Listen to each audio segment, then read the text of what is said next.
کہ فَاسْتَجَبْنَا لَهُ وَنَجَّيْنَاهُ مِنَ الْغَمِّ، ہم نے اس کی دعا قبول کر لی اور ہم نے اسے غم سے نجات دی۔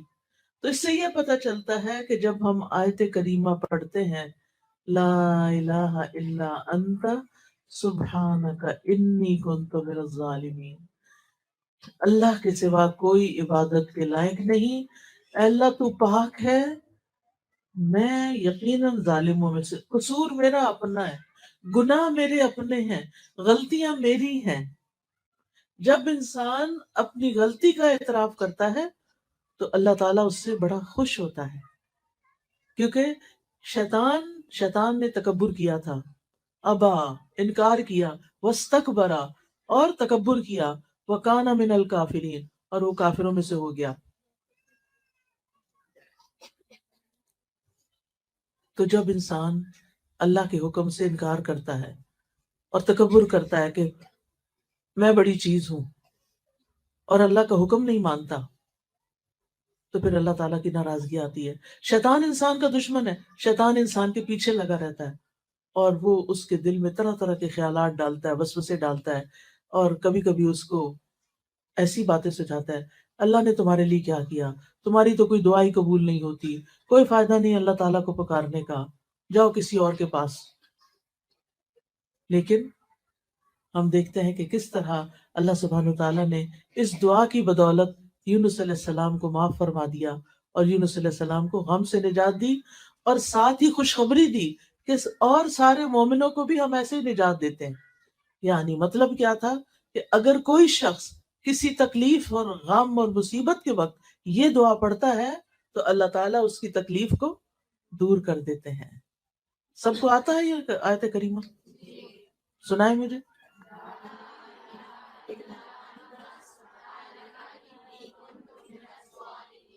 شابش، بہت ہی اچھا۔ تو اس سے کیا پتہ چلتا ہے کہ جب دل پہ بوجھ آئے، جب دل پہ غم آئے، جب کوئی فکر آئے، جب دل اداس ہو، جب دل پریشان ہو، تو کیا کریں؟ یہ آیت کریمہ پڑھیں، تسبیح پڑھیں۔ تسبیح غموں کا علاج ہے۔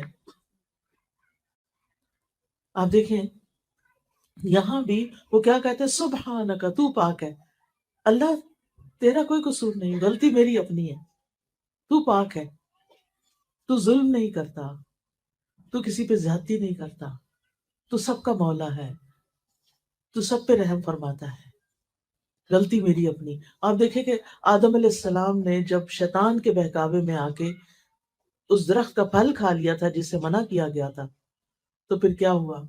اللہ تعالیٰ ناراض ہو گئے۔ انہوں نے اللہ تعالیٰ کو کیسے منایا؟ ربنا ظلمنا انفسنا وان لم تغفر لنا وترحمنا لنکونن من الخاسرین۔ آپ تو سب پڑھے لکھے ہیں ماشاءاللہ، بہت ہی خوشی ہو رہی ہے مجھے کہ آپ کو اتنی دعائیں آتی ہیں اور ضروری دعائیں آتی ہیں۔ اس دعا کا بھی مطلب کیا ہے کہ اے ہمارے رب، ہم نے اپنی جان پہ ظلم کیا، اگر تو نہیں بخشے گا اور تو رحم نہیں فرمائے گا، ہمارا تو بڑا نقصان ہو جائے گا۔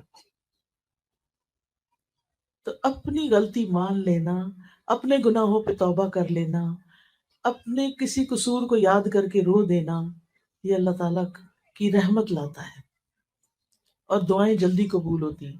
اچھا، ہمارا عام طور پر رواج یہ ہے کہ جب کوئی تکلیف آتی ہے تو ہم لوگوں کو کہتے ہیں مجھے پڑھ کے دے دو۔ اچھا، وہ جب پڑھتے ہیں تو وہ کہتے ہیں انی کنت من الظالمین، وہ تو اپنے قصوروں کی معافی مانگ رہے ہیں، آپ کو کیا دیں گے وہ؟ انہوں نے یہ تو نہیں کہا کہ یہ لڑکی جس نے مجھے کہا ہے یہ بڑی ظالم ہے، نہیں، وہ تو نہیں کہہ سکتے۔ تو ہر انسان کو خود اپنے لیے پڑھنا چاہیے، ٹھیک ہے نا، زیادہ سے زیادہ۔ اور اس میں کوئی شرط نہیں ہے کہ ضرور 1.25 ہی پڑھیں، آپ چاہیں تو 2 لاکھ پڑھ لیں، کسی نے منع نہیں کیا، 4 لاکھ پڑھ لیں، یا آپ چاہیں تو جتنی دفعہ آپ سے پڑھا جاتا پڑھ لیں۔ لیکن اصل چیز کیا ہے کہ آپ کے اندر ایک تاثیر ہونی چاہیے، پڑھتے وقت آپ کا دل رونا چاہیے، اللہ میری سے غلطی ہو گئی ہے، اس وجہ سے میری شامت آئی ہے، آپ مجھے معاف کر دیں۔ تو اپنی غلطیوں کا اعتراف جو ہے یہ انسان کی سرشت میں ہے۔ شیطان نہیں مانتا اپنی غلطی، اور جو انسان اپنی غلطی نہ مانے وہ شیطان کا بھائی ہے، ٹھیک ہے نا۔ اب ہمیں دوسروں کو تو ہم نہیں منوا سکتے، لیکن ہم اپنی اپنی فکر تو کر سکتے ہیں نا، اپنی مشکلات سے تو نکلنے کے لیے یہ وظیفہ کر سکتے ہیں اور کرتے رہنا چاہیے۔ تو اس آیت سے یہ بات پتہ چلتی ہے کہ تسبیح کرنا، لا الہ الا اللہ پڑھنا، اس میں دو چیزیں پڑھی ہیں انہوں نے، لا الہ الا انت، ویسے وہ دوسرے لفظوں میں ہم کہتے ہیں لا الہ الا اللہ، اس لیے غم کا علاج لا الہ الا اللہ میں، اللہ کے سوا کوئی عبادت کے لائق نہیں۔ جب کبھی دل بوجھل ہو، کثرت سے پڑھے لا الہ الا اللہ، لا الہ الا اللہ، لا الہ الا اللہ، آپ دیکھیں گے تھوڑی دیر کے بعد آپ کا دل ہلکا ہونے لگے۔ اور دوسرا انی کنت من الظالمین، سبحانک، دوسرا ہے سبحانک، تو پاک ہے۔ تو اس میں ہم کیسے پڑھ سکتے ہیں؟ سبحان اللہ، سبحان اللہ، سبحان اللہ۔ ایک دفعہ سبحان اللہ کہنے سے زمین اور آسمان کے بیچ کی فضا بھر جاتی ہے، اتنا بڑا کلمہ ہے یہ۔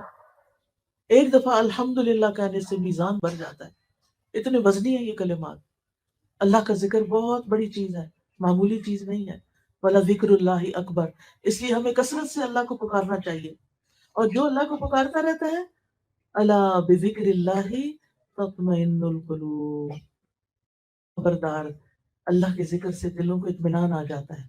لیکن ہم اکثر یہ بھول جاتے ہیں، ہم بھول جاتے ہیں کہ اللہ کے ذکر میں اطمینان ہے، اللہ کے ذکر میں سکون ہے۔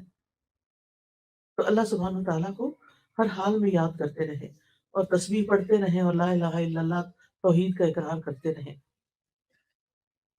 اس دعا کے بارے میں نبی صلی اللہ علیہ وسلم نے فرمایا، یونس علیہ السلام ذوالنون کی دعا جب وہ مچھلی کے پیٹ میں تھے، یعنی لا الہ الا انت سبحانک انی کنت من الظالمین، جب بھی کوئی مسلمان کسی معاملے میں ان الفاظ کے ساتھ اپنے رب سے دعا کرے، اس کی دعا ضرور قبول ہوگی۔ یعنی اگر آپ کی کوئی اور دعائیں بھی ہیں، کوئی حاجتیں ہیں، تو یہ تسبیح پڑھ کے ایک دفعہ پڑھے، دو دفعہ پڑھے، تین دفعہ، پانچ دفعہ، جتنا آپ کے پاس ٹائم ہے، یا دعا مانگنے سے پہلے آپ پڑھ لیں اور پھر اپنی دعا کریں۔ بچوں کے ایگزامز ہیں، یا کوئی جاب کا مسئلہ ہے، یا کاروبار کا مسئلہ ہے، یا کوئی بیمار ہے، یا کوئی دکھی ہے، پریشان ہے، تو آپ کیا کریں؟ دعا کریں، اپنے لیے بھی کریں، دوسروں کے لیے بھی کریں۔ مسلمان کی دعا مسلمان کے حق میں قبول ہوتی ہے، اور اس کے لیے فرشتہ دعا کرتا ہے، یا اللہ اس کو بھی یہی عطا فرما۔ اسی طرح رسول اللہ صلی اللہ علیہ وسلم نے فرمایا، کیا میں تمہیں ایسی چیز نہ بتا دوں کہ جب تم میں سے کسی آدمی کو کوئی رنج و الم ہو، دنیا کی آزمائشوں میں سے کوئی آزمائش آ جائے، اور وہ اس دعا کو پڑھے تو اس کی تکلیف دور ہو جائے گی؟ تو آپ سے کہا گیا کیوں نہیں؟ آپ نے فرمایا وہ مچھلی والے کی دعا ہے، لا الہ الا انت سبحانک انی کنت من الظالمین۔ اس دعا کو دعائے کرب کہا جاتا ہے، یعنی کرب و بلا کے وقت یہ دعا پڑھی جائے۔ اس دعا میں نا چار چیزوں کو وسیلہ بنایا گیا ہے، ایک توحید کو، ایک تسبیح کو کہ اللہ ہر عیب سے پاک ہے، اور پھر اپنی عبادت کے اقرار کو، اور اپنی غلطیوں کے اعتراف کو۔ یہ چار چیزیں ہیں خاص اس دعا کے اندر، جس کی وجہ سے دعا کی قبولیت ہوتی ہے۔ جب انسان لا الہ الا اللہ کہتا ہے، توحید کا اقرار کرتا ہے، تو اس کا مطلب یہ ہوتا ہے کہ یا اللہ میں کچھ نہیں، میرے ہاتھ میں کچھ نہیں، انسانوں کے پاس کچھ نہیں، اصل میں تو تیرا نام ہے، اصل میں تو سب کچھ کرنے والا تو ہے، شفا تو دیتا ہے، دکھی لوگوں کے دکھ دور تو فرماتا ہے، بھوکوں کو تو کھلاتا ہے، یعنی سب کچھ تو ہی کرتا ہے، زمین آسمان کا نظام تو ہی چلاتا ہے، ہر چیز تیرے اختیار میں ہے، تیرے قبضہ قدرت میں ہے۔ تو جب ہم یہ اقرار کرتے ہیں تو پھر اس کے نتیجے میں اللہ تعالیٰ ہم سے راضی ہوتا ہے، کیونکہ اللہ تعالیٰ سب سے بڑا ہے، اور اللہ تعالیٰ کو یہ پسند ہے کہ بندے اس کی بڑائی کا اظہار کریں۔ پھر اللہ تعالیٰ ہر عیب اور ہر نقص سے پاک ہے، اور جب ہم یہ یقین کر لیتے ہیں نا، تو پھر ہمارے دل میں اللہ تعالیٰ کے لیے بدگمانی نہیں آتی، پھر بندہ اللہ سے ناراض نہیں ہوتا۔ کئی لوگوں کو دیکھا گیا ہے، اگر ان کا مسئلہ حل نہ ہوتا نماز ہی چھوڑ دیتے ہیں۔ توبہ توبہ، اس سے توبہ کرنی چاہیے، کبھی بھی اللہ تعالیٰ کے ساتھ ضد نہیں لگانی چاہیے۔ کیا کوئی اللہ سے جیت سکتا ہے؟ کوئی اللہ کو ہرا سکتا ہے؟ ہرگز بھی نہیں، کبھی بھی نہیں ہو سکتا۔ اس لیے اپنی یعنی اپنی غلطیوں کو دیکھنا چاہیے، اللہ تعالیٰ سے بدگمان نہیں ہونا چاہیے۔ بعض اوقات ایسا ہوتا ہے کہ ہماری زندگی میں کوئی ایسی چیز آ جاتی ہے جو ہمیں بڑی ناپسند ہوتی ہے، مثلاً کسی لڑکی کی شادی کسی ایسی جگہ ہو گئی کہ اس کے سسرال اس کو پسند نہیں ہے، کسی کو اپنا شوہر پسند نہیں، کسی کے لیے کوئی اور مشکل کھڑی ہو گئی، ایسی چیزیں زندگی میں ہوتی رہتی ہیں نا۔ پھر انسان کہتا ہے اب میں کیا کروں، کس طرح اس مسئلے سے نکلوں، کیا کروں، کیسے کروں؟ لیکن جب وہ یہ دیکھتا ہے کہ اللہ تعالیٰ فرماتے ہیں قرآن مجید میں عَسَىٰ أَن تَكْرَهُوا شَيْئًا وَيَجْعَلَ اللَّهُ فِيهِ خَيْرًا كَثِيرًا، ہو سکتا ہے ایک چیز تمہیں سخت ناپسند ہو اور اللہ تعالیٰ اس میں بہت بڑی خیر ڈال دے۔ بعض اوقات آپ کی ٹرانسفر کسی اور شہر میں ہو جاتی ہے، آپ کا کاروبار کہیں اور ہوتا ہے، آپ کو اپنے دوست، ماں باپ، بہن بھائی چھوڑنے پڑتے ہیں، یہ سارے دکھ کے وقت ہوتے ہیں، لیکن پھر آپ کیا سوچتے ہیں اس میں بھی کوئی خیر ہوگی، اس کے پیچھے بھی کوئی حکمت ہوگی، اللہ تعالیٰ میرے حق میں کبھی بھی برا نہیں کرتا، اللہ تعالیٰ بڑا ہی مہربان ہے، یا اس میں کوئی خیر ہوگی، کوئی فائدہ ہوگا۔ اور بعض سلف صالحین کہتے ہیں کہ ایک میرا فیصلہ ہوتا ہے اور ایک اللہ کا فیصلہ ہوتا ہے، نافذ تو اللہ کا فیصلہ ہوتا ہے، جب وہ اللہ کا فیصلہ نافذ ہو جاتا ہے اور وہ میری مرضی کے خلاف بھی ہوتا ہے تو تب بھی میں خوش ہوتا ہوں، میں کہتا ہوں میرا رب مجھ سے زیادہ جانتا ہے، میرے حق میں کیا بہتر تھا اس کو زیادہ پتا ہے۔ مثلا آپ کو بیٹے کی بڑی خواہش ہے اور بیٹی پیدا ہو جاتی، کتنا دکھ لگ جاتا ہے لوگوں کو، بعض لوگ تو بیٹی دیکھتے بھی نہیں ہیں، عید ہی کو جا کے دے دیتے ہیں یا مار ڈالتے ہیں یا پھینک دیتے ہیں، ایسے بھی واقعات ملتے ہیں، یا بیوی کو گھر سے نکال دیتے ہیں حالانکہ اس میں بیوی کا کوئی قصور نہیں، وہ تو اللہ کا فیصلہ ہے نا، جس کو چاہے بیٹے دے، جس کو چاہے بیٹیاں دے، جس کو چاہے دونوں دے، جس کو چاہے کچھ بھی نہ دے، یہ تو اللہ کا فیصلہ ہے، یہ تو اس کو پتا ہے کہ کس کے ساتھ کیسا معاملہ کرنا ہے۔